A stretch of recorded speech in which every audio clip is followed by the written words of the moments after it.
অমিত শাহকে হুমকি উস্কানিমূলক মন্তব্য অভিষেক বন্দ্যোপাধ্যায়ের নামে এফআইআর দায়ের। ইতিমধ্যে আপনাদের জানাবো বিধাননগর সাইবার ক্রাইম থানায় এফআইআর দায়ের করা হয়েছে। তৃণমূল সাংসদের বিরুদ্ধে এফআইআর দায়ের রাজ্য পুলিশের। আমরা যা কথা বলবো, আমাদের সঙ্গে টেলিফোন লাইনে রয়েছেন আমাদের প্রতিনিধি মৌমিতা মিত্র। মৌমিতা, অভিষেক বন্দ্যোপাধ্যায়ের নামে এফআইআর দায়ের করা হলো বিধাননগর সাইবার ক্রাইম থানায়। মূলত কোন অভিযোগের প্রেক্ষিতে তৃণমূল সাংসদের বিরুদ্ধে এফআইআর দায়ের করলো রাজ্য পুলিশ? দেখো, যেটা জানা গিয়েছে পুলিশ সূত্রে যে সরাসরি কেন্দ্রীয় স্বরাষ্ট্রমন্ত্রী অমিত শাহকে হুমকি দেওয়ার অভিযোগ তুলেছেন ওই অভিযোগকারী এবং উস্কানিমূলক মন্তব্যের অভিযোগ তিনি করেছেন।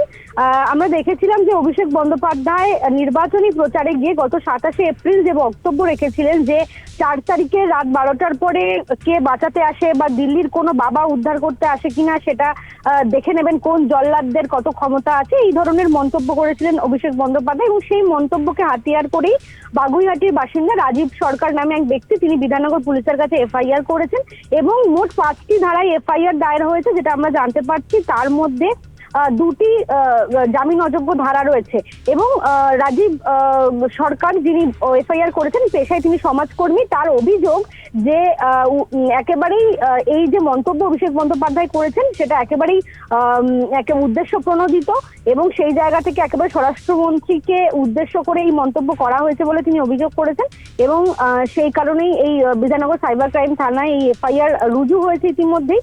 এবং উস্কানিমূলক মন্তব্য পাশাপাশি প্ররোচনা দেওয়ার একটা অভিযোগ তিনি এনেছেন। সেক্ষেত্রে ওই অভিযোগকারীর যে অভিযোগ, নির্দিষ্ট অভিযোগের ভিত্তিতে এফআইআর দায়ের হয়েছে।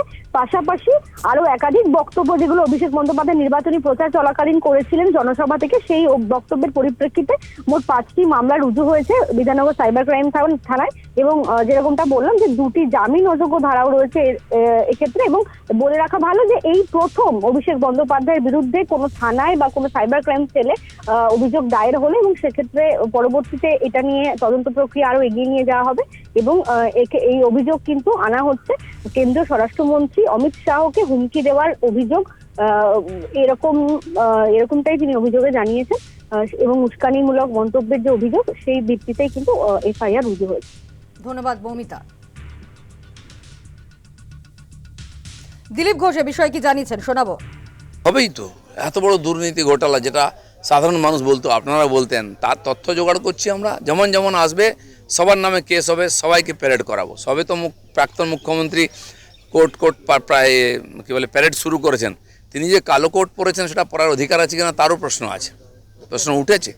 সেই জন্য বাকি জীবনটা কোর্টে আপনাদের প্যারেড করেই কাটাতে হবে, কারণ পাপের প্রায়শ্চিত্ত করতেই হবে।